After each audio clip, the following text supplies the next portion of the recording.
Yo, what's going on, guys? It's JJ and Ginger, and this is episode 3 of the Weekly Scuffle. Our first topic today is going to be LaMelo Ball buying his own professional team. Jonathan, your thoughts? Yeah, honestly, this move just it kind of shows like it reminds me a little bit of LaVar in the sense of they've always been a very business-esque driven family in the sense that they're willing to take business risks, and LaMelo just buying this team actually proves that they're not just here to be players and to like have people profit off them. They're trying to also profit from these teams. I know what you mean. I didn't. This had to be very unexpected. I mean, you don't see someone this young buying a professional team, Yeah, and eh, especially in Australia now. I believe LaMelo, like the reason for this purchase, that you know how the NCAA can be being unfair, not giving them enough money and shit. Right? yeah, So now LaMelo, like he wants to basically recruit young prospects to go over there and play overseas, and now they know they'll be taken care of, and they won't have to go to college if they don't want to. And I think it's a very smart move by them. They've looked into NBA GM and other people to help them out with this process. And I think it's very good for young up and coming people from high school. yeah, for sure. Like I'm pretty sure they've been looking at some coaches that have been like high level college coaches because I think Lamelo bought this team in junction with his manager, who's also been like his high school coach, and he's just been with him since he Yeah, last played high school. Jermaine Jackson. Yeah, and I think he used to be an NBA player, so they've been doing this together, and they've been like he's been a good mentor for Lamelo, and I think this is also just Lamelo riding his own wave, because a lot of people they used to go overseas, and most of the time that wasn't seen as a beneficial move for any high school prospect, because usually when you go overseas you don't get playing time, and like your draft stock probably won't increase. If anything, it might go down. And people like most young players weren't really developed. Like Emmanuel Mudiay, who went over there, like young guys that were really like up and coming, never really developed over there. And I think honestly, Lamelo is kind of riding his own wave. Like he sees the NBL, the Australian league that they played in. I think that league personally is gonna blow up in like the next few years, just because of the simple fact that that league it's a English speaking country, so they have that going for them. It's very similar to America, and very in a lot of senses like it's a very similar country. It's still pretty far, but you know I feel like the adjustment isn't as big as like some European countries and some like Asian countries that most players would have to go to before. It's an easier process for the players. Now, what I really like about this that there has been no mention of the name LeVar Ball, and like not to hate on him, but I feel LeVar gives off an image that maybe some people just don't like. I personally don't like some of the stuff that he says. It's been LaMelo and his manager by himself, like so, and I think they're gonna do really. They're gonna help out a lot of young stars with this and giving an actual option besides the NCAA. Like if you don't go to college, then either you do like what James Wiseman did, like stay a year, keep working like that, or you would do what Lamelo did, go overseas. But once a player tends to go overseas, nobody sees him over there, whether it be here in Europe closer or Australia where he is, because there's not enough coverage over there. Now, with Lamelo going, it provided more coverage, more people see him there because he's a hell of a prospect. And now he bought the team, and now other players are gonna get their shot at that too. Yeah, for sure. Like I think that team is just one example because I think RJ Hampton also went overseas and he was pretty good. And honestly, those those teams are just I think it's just a more beneficial team. I'm pretty sure they recently started a program like they it's called the Rising Stars program where where a player a top well you have to be a top prospect, but if you're a top prospect in your class they'll offer you like I think $115,000, which is a good amount of money, especially for because a lot of players that go to college and are one and done, some of them you like we don't know their situation, so maybe some of them actually need the money right now. Like they might be in difficult financial situations and they just can't afford to go to college, and that's a lot of like the arguments against the NCAA. I have the article right here from ESPN. Uh, I quote: "I'm in touch with several former NBA GMs that want me to go there and help out high-level coaches that won every championship you can imagine." Like that's a quote by Jermaine Jackson, who they are recruiting more NBA help to help them down there, and the kids will know that if they can go to college if they still want. But I really think the better option would be to go overseas, not just like Melo's Melo's team or another team there, but to get money because most of these kids have struggled through their entire lives, are not rich, they're not I don't want to say poverty, but they're not financially stable, and this situation or this opportunity for them, I think it'll really help, and it'll be an alternative to all the stuff the NBA does, and they know it will work because Lamelo himself did it to see how it works for him, and they're recruiting actual help. It's not people who don't know sport; these are NBA professionals that they're trying to recruit to help them during this process. Yeah, exactly. They're one also thing I'd like to point out is they're not trying to do it all themselves either. They're actually bringing in professional help. But I personally I've watched a lot and I've kept up with the high school basketball scene. And one name that I think everybody knows is Julian Newman. And I'm not stating Julian Newman because I don't think he has any deal on offers, but just by the hype that he brings alone. And there's also one other player called Kyrie Walker, who if you keep up with high school basketball, you would know who these two players are. And I honestly believe I would not be surprised to see both those players signed by LaMelo's team. Just not even by the simple fact that it would be a smart basketball decision, because I think those two players overseas, if they develop overseas and like do the work that it takes to actually become a professional basketball player, I think they could be semi-successful over there, if not extraordinarily successful. And I also think that those two players could very much like just combined, they could bring in the hype that Lamelo brought to that team, and just expose the team, give the team exposure, and just bring in the crowd, the money, and everything that that team wants. And the key to this is those people, the NBA professionals that they're trying to recruit. Because Melo, well, he does want to do this. He also most likely has an NBA career ahead of him, and he has to focus on the season like that. So this will most likely be during the summertime and whenever he can get a break in during the season. But so he will his schedule will be full, but those professionals that will be there to help them, the prospects, so Lamelo won't be overwhelmed during this in the season. I think that will be the key to really attracting the players and see if they want to do this, or if not, they can go to college if they actually want to. Yeah. One interesting thing I'd like to point out, yes, I know Jermaine Jackson, he was an NBA player at one point, so he definitely probably had the financial backing to do this. But I think LaMelo, I think this is where LeVar deserves some credit because I'm pretty sure LaMelo has been getting money from the Big Baller brand and all the things they've been doing. So I'm pretty sure Yeah. that's where LaMelo got some of his money. But there was a report that LaMelo had gotten offered a $100 million sneaker deal, and he's recently, I think, there's been plenty of reports just saying that it's been Puma and that he might be the face of Puma and that they've offered him a private jet.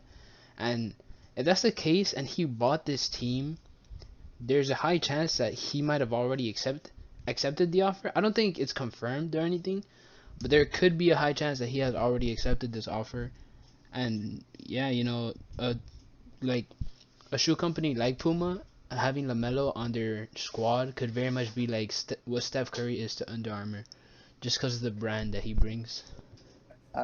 The offer is real. I don't believe they confirmed who gave him the offer, but if he has the money to do this, it's most likely that he's already taken the offer by whichever shoe company that gave it to him. Yeah, and they're probably gonna just wait to announce it way closer to the draft, just to build up that hype.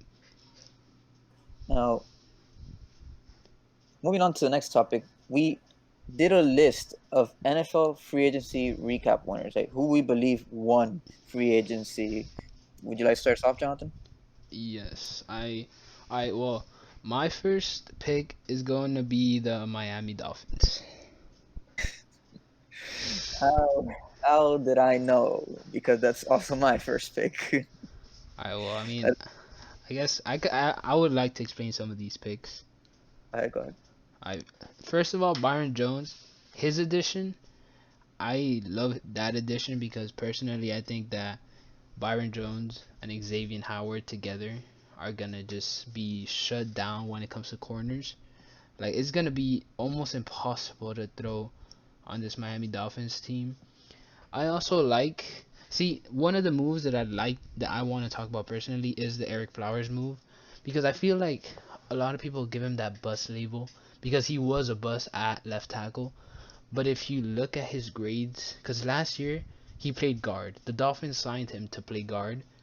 Like I don't believe they signed him to play tackle. And the fact that if you look at his PFF grades from last year, you could see that he actually played extraordinarily well at the guard position, and I honestly think it was a decent signing. And I think he has the skill set, and he's very much has the ability to live up to this contract, if not exceed it, which a lot of people aren't giving him credit for. The Byron Jones contract immediately makes him and Xavier Howard, if not the best cornerback duo in the league, one of the best up there for sure. Like two shutdown corners that uh, our secondary is starting to get very underrated now with them with Eric Rowe also playing safety there. I mean, Bobby this McCain this at Dolphins slot. defense this Dolphins defense is going to be really good. And I think about Eric Flowers that he was a bust at left tackle, and I feel like the NFL gave up on him. And he had a really good year with with the Redskins playing the guard position. For me personally, it's not that I'm like that I don't believe it's a good sign. I'm more on the caution side. Like I don't know if this was a good. I don't know if this was the best signing for us because of what happened. It's more of a wait and see approach. But the Dolphins will most likely want him to play offensive guard because in the draft they're looking for tackles really to replace Laramie Tunsil that left. Yeah, honestly, one of the two additions that I really like is the Jordan Howard edition because there you got a semblance of a running back, even though I believe the Dolphins are gonna end up drafting another running back anyway, so that doesn't really it's not really the cream of the crop when it comes to running backs. But it gives us a running back with and Fitzpatrick being the leader, the rushing leader on the team, that's just a no go for like any team. And also Ted Karras, who I believe he was a starter last year for New England because their starting center was actually injured. So he ended up starting for New England for most of the year and he played pretty good. So I think from Ted Karras we could very much see an Eric Rowe type season where he proves himself on the Dolphins and then earns himself an extension for next I year. have I have here a stat on Ted Curtis. He played last year because the starting center for New England got hurt, and in 4 years that he's gotten playing time, he's committed only four penalties, and not per year in total. That's very good for an O lineman. And the other signings are Kyle Van Noy and Landon Roberts from the Patriots. Not only do you take away players from their great defense of last year, now you add them to the Dolphins, and this Dolphin defense is it's looking really scary right now. We got pass rushers, we got our secondary, we got zone covering linebackers and and pass rushing linebackers. The only thing the only thing that's really missing was the running back position we got from Jordan Howard. Now most likely drafting either DeAndre Swift or J.K. Dobbins to ease the workload on Jordan Howard now. Yeah, for sure. I feel like a lot of these pickups were also like I feel like people are looking at these pickups and they're gonna be like, oh, these are the Dolphin starters, which I don't think is necessarily true because we got Jordan Howard, but I feel like a lot of these pickups are more depth, and Jordan Howard's gonna be our second running back this year. But honestly, like these pickups are pretty good. The Shaq Lawson and Emmanuel Ogba signings were actually pretty good. I feel like the Dolphins Last year, I'm pretty sure we're at the bottom, if not the last team in when it comes to sacks. So now adding two players that know how to get edge presence and like can actually get to the QB, that's just gonna be really good for us. That was our number one for on our list. Now, for me, at number two, I have the Bucks. Who do you have? I have the Baltimore Ravens. Baltimore Ravens as a free agency winner. I'm very curious to hear this. Yeah. All right. Well, I mean, I can start off. I personally like what the Baltimore Ravens did just by bolstering their defense. Like Hmm? they got Calais Campbell. I'm pretty sure they re-signed I think Matthew Judon, who was like one of their They best players. franchise tag him. I think. I think they franchise tagged him. Yeah, they traded Hayden Hurst, who I think they already had another. I think they had Mark They Andrews. have Mark Andrews and another tight end right there, and he was, I believe, he was the third tight end in the depth in the roster. Yeah, so then they ended up trading Hayden Hurst. They got themselves a second round pick. I think they also got Chris Moore. I think he was if I'm not mistaken, he was on the Jags. I mean, it's a very it's a very interesting team you have there. And I don't think of I don't think that I don't know if that they're a free agency winner. They had free agency moves. For me, it had to be the Bucks. Them signing Tom Brady, I mean, giving them a quarterback that won't throw a pick six every game. They franchise tag Shaq Barrett and re-signed Ndamukong Suh and Jason Pierre-Paul for pressure off the edge. And their defense is very underrated. I think in the draft they'll use a pick on, if not another tackle for protection, a cornerback for sure. That's the one part of the defense that was missing from last year. And now with Tom Brady and weapons like Mike Evans and Chris Godwin and OJ Howard, if I don't think they'll take the division from Drew Brees, but definitely playoffs for sure. And they could go to the Super Bowl, win a couple games. Yeah. I mean, with that being said, do you want to start with our third? For me, I have the Los Angeles Chargers as my third team, and you? I have the Bucks as my third team. It's the 13. All right, let me tell you why. Now the Chargers traded, I believe, Russell Okung for Trey Turner to help out with their O line, which was really bad last year. They re-signed Austin Eckler after letting Melvin Gordon go, so it'll be Eckler and Justin Jackson in the backfield. They franchise tag Hunter Henry to keep him around for another year. They signed Brian Bulaga to help out the right side of that O line, and they I believe they signed also Chris Harris Jr. Yeah, and no, I think it was a trade. I don't remember if it was a trade or sign, but now with Chris Harris Jr. there, besides besides the Dolphins, another very good second, Chris Harris Jr., Casey Hayward, Desmond King, Derwin James. This Chargers defense potentially be really good. And I think Tyrod Taylor is a quarterback that is stable enough to not make him lose games, not throw picks, just a simple game manager, let Austin Eckler be the workhorse. And, whenever you have to make the throw to Keenan Allen or Mike Williams or Hunter Henry, I think they could be really good next year. Yeah, I mean, since I think you already explained the Bucks, so I don't really want to go in depth with the Bucks again because a lot of the points you made were the points I was gonna make.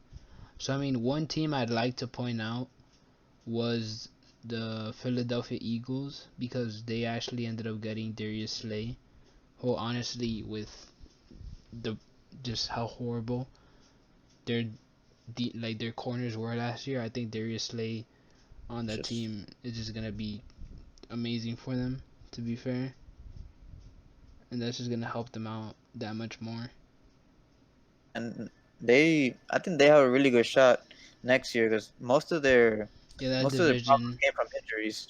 Yeah, and yeah, so they're getting a lot of people back, and I think that division is wide open, so they have a pretty good shot. And they finally And have someone to guard Amari Cooper, so that doesn't hurt. now, with our last topic, we both picked from we both picked from four teams who we think the best young team in the NBA is. Now, these aren't teams like the Jazz and the Nuggets who are young, but like are already here. We think up and coming who haven't fully gotten a shot at it yet, or haven't been around for a couple of years. Yeah, John, and I mean, I could start it off. go ahead. My first team is gonna be the Pelicans. Honestly, I think the Pelicans team, we could start it off with Zion, the man, the myth, the legend. Zion is just that him by himself makes any team crazy, just because of how like efficient he is as a player and how he like he's such a magnet for defenders because you know the one guy that's on him is not gonna be able to stop him 1-on-1. So he draws in players, and I just feel like him with Brandon Ingram proved this season that he's an all-star caliber player, and he could be the leading scorer on a playoff team. Because I think when Zion came back, the Pelicans proved that they were a playoff team, and they were like definitely on their way of to compete for that eighth spot. We don't know if they were gonna get there or not, but I honestly think that those two are like a pretty good duo. And also, I think Lonzo Ball, he improved his jumper finally. He fixed his jump shot, and it's been going in at a pretty good clip. And now we're finally gonna see like I feel like next season we're gonna see if Lonzo could improve, because even Lonzo, Brandon Ingram, they've both improved every year they've been in the league. So if they could both take that next step, with Zion also taking a next step, I feel like that team's gonna be a team to be reckoned with, and a lot of teams, not just the Western Conference but in the league, should be afraid of. That for me, I have the Mavs as the first like up and coming team. Now, I get it. They were in the playoff, not in the playoffs, but they were in like the playoff race earlier this year, like at the top three seed in in around December. Then Luca got hurt for about 2 weeks, and they fell off all the way to number six. And I just think Luca is as special as Zion, but then that second star, Kristaps Porzingis, if he can get right and come back from the injury fully healthy, which he has shown he's capable of, it's just there's no comparison between like him and Brandon Ingram or Lonzo Ball or whoever the Pelican second star would be. I think they're both too special, and they for me they could have challenged the Lakers or the Clippers for the number one seed if Luca wasn't hurt. Their supporting cast is very good with Tim Hardaway Jr. They've been injured this year. Porzingis missed games, Luca missed games, Dwight Powell, a key center for them, missed games. That's why I think they have the most potential out of all the teams. Yeah, see, one thing I'd actually like to add about the Pelicans is the fact that I forgot to mention they also have Jackson Hayes and Nikhil Alexander Walker and Josh Hart. Like, I feel like that team's really well rounded to build in the future and grow as a team together for the next few years. Also, One Another thing for me, my second team was the Pelicans, and they they started off really bad. They really started like 6-22, but Zion got hurt before the season officially started. They were getting used to him, and I think that injury like not surprised them, but if it felt it was it like changed the way they it was played. weird. Yeah, they played the entire summer and beginning of training camp with Zion getting used to him, expecting that production. And now when he was injured, they couldn't rally back. And then around around the month before Zion came back, they started winning games and then Zion came back and they were in the middle of a playoff push for that AC. And with Zion, they score about their offensive rating is 122. Without him, it's 99.2. That's a point differential of 19. That's the impact Zion brings to the Pelicans. That's why I think that his injury really derailed him this year. And his just 20 and 10 every night from him is just amazing. Yeah, I see where you're coming from. See, all right, my second team, I feel like it's gonna be a controversial pick. I feel like a lot of people listening might not agree with this pick, but I actually have the Memphis Grizzlies as my second team. Oh, okay. I Okay. see. First, I'm gonna start off with John Morant because he's my main argument. I feel like the way he plays, he was gonna win rookie of the year this year. Just I feel Zion would have won if he was healthy, but he wasn't. So I think the award was going to Ja anyways. But I feel like Ja has this dog mentality in him.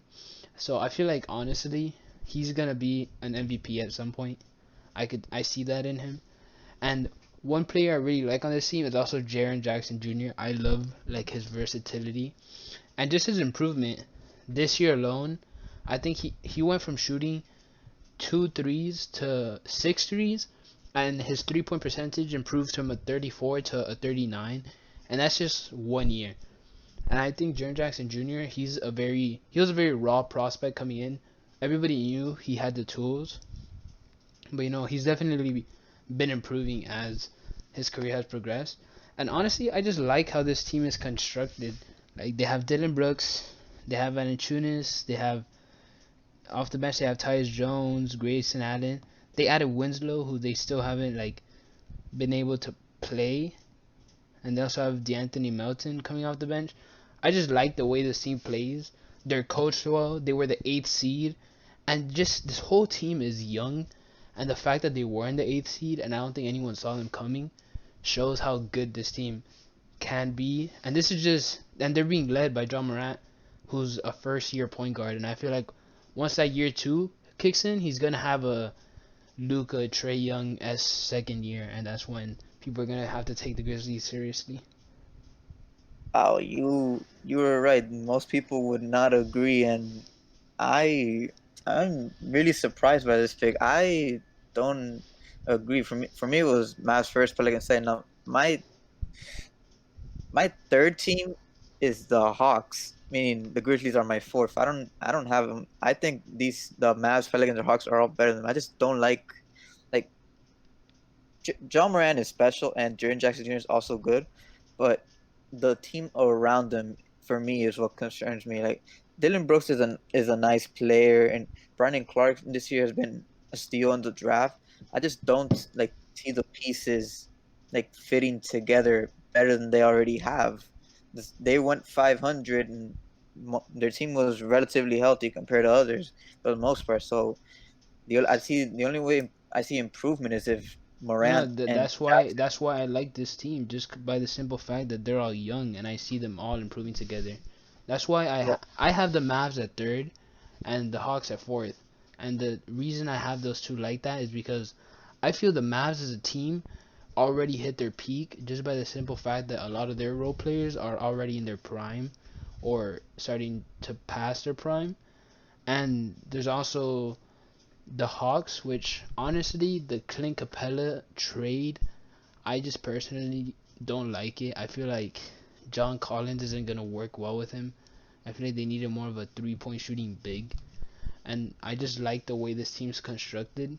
And I feel like honestly, I feel like Jaren Jackson and John Moran both are gonna take like big steps next year, and just the team as a whole is gonna grow because I'm not sure, but I feel like this. I'm pretty sure this is one of the youngest teams in the league, and the fact that they're already at the eighth seed in the Western Conference, I think proves something about this team.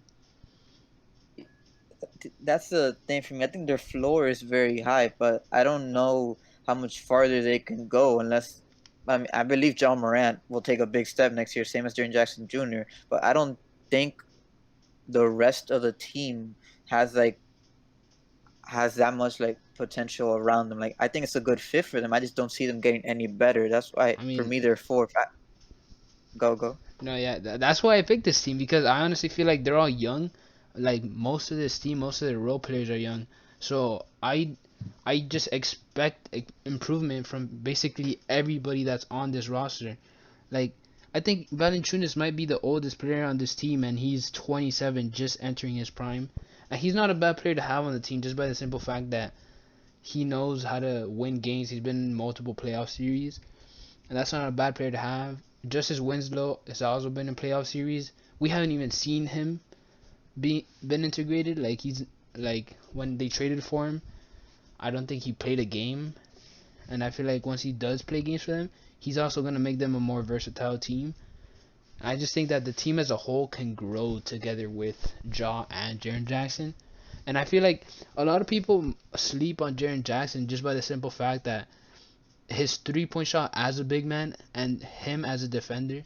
When he was when he was getting drafted, I personally saw him as a Chris Bosh-esque player, and I think just his versatility and like his ability in the near future is gonna be that of like an Anthony Davis as player with his development.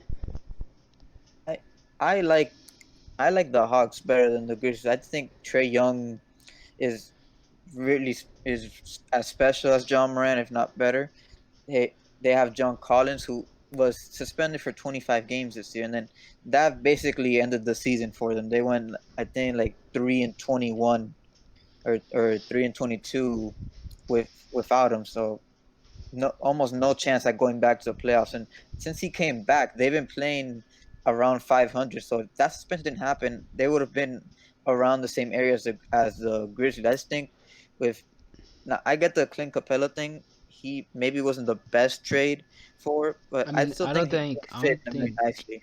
I don't think with John Collins they would be eighth in the West though, even No, if they I had don't. John Collins. And Well, I think it would I don't have. like I personally I'm not a fan of Atlanta's head coach. Like I don't even know his name. I don't think he's proven anything.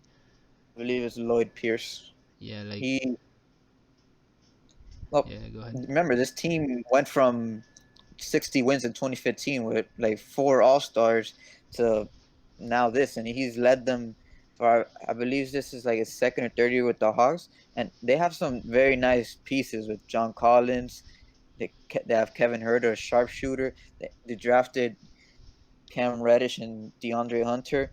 Reddish, a very good 3-point shooter who was he wasn't in the best playing condition last year. I do that's why he slid down a little bit. And Hunter, who he's a rookie, but that experience he got at Virginia, winning the championship, staying there for a couple more years, but his body is NBA ready right now, lockdown defenders, and he's improving his shot as well. I think they have more potential like from See, is that than the Grizzlies. I think DeAndre Hunter already like I think the DeAndre Hunter you see now is the DeAndre Hunter you're gonna get because he was a multiple year college player. So I think his potential is relatively low compared to a lot of people. Cameron Reddish, he has a lot of I think he might have the second most potential on the team, even more potential than John Collins just because of his tools that he has. But just the reason I pick all these teams is because I believe that that I think that I don't know the way that they play just doesn't consume or like doesn't conclude to winning, and it's just yeah I feel like honestly personally the Hawks they just don't have a winning mentality and they haven't proven to me that they could win. I think the Grizzlies can get better. I think the Mavs are already there, and the I think the I'm not sure that much. Like I think the Grizzlies, Hawks, they just comparing them. I have them like I don't know. I just see the Grizzlies as a more like gritty team and Gritty more grind. yeah. It's not the grit and grind. It's more of like a the players that have a more blue collar, and I Yeah, just while I feel like the Hawks have a very they have a lot of talent, but the players aren't exactly like winners. uh, I don't think they've been getting a fair shot because John Collins was suspended for the year. I think if that suspension doesn't happen, they you could have seen them like the seventh seed or the eighth seed. That, but I mean, Trey Young is not Steph Curry. Like he's not as good as Steph Curry. It's better, but you've seen what someone like that can do in a system built around them. And I'm not saying these guys are going to go 73-9, but I think that his ability to just stretch the floor so far out and open up open up for and his passing ability open up shooters with like Cam Reddish and Kevin Herter. As John Collins also steps out to triple line every once in a while with Capella inside rebounding for them. They one of their biggest needs was a big because their other bigs were Bruno Fernando and Dwayne Dedman, not really versatile defensive uh, bigs, and they also have their draft pick this year that knows who they select. Yeah, honestly, is that the reason I picked John Morant is because I think he just has this swagger to him, and I think Luca, Trey, and I guess Brandon Ingram, who are relatively the leaders of the other three organizations, they're all in their second, or I think in Ingram's case, he's in his third or fourth year. And honestly, them, like, I just feel like the fact that they already had that rookie year experience, and none of them came even close to leading their teams to the playoffs in their rookie year. How Jaw is doing it, I feel like personally that's just why I see Jaw as a higher state than the other players, and I think his improvement is gonna be just as good, if not better, than some of these players. One last point before we go. Like, these teams are all in very good positions for the future. We're just comparing them to each other. Yeah, But they're all led by on not led, but they all have their best player is have superstar potential. All of them, Zion, Luca, Trey, and Ja. It's the pieces around them. I just see it's a better fit for the Mavs who are almost already there, and the Pelicans. You saw the difference that Zion makes. The Grizzlies. I just don't think they can. I don't know how much better they can get as a team. Not saying the players individually, as a team. And the Hawks to me haven't been given a fair shot yet. I believe they could have been in the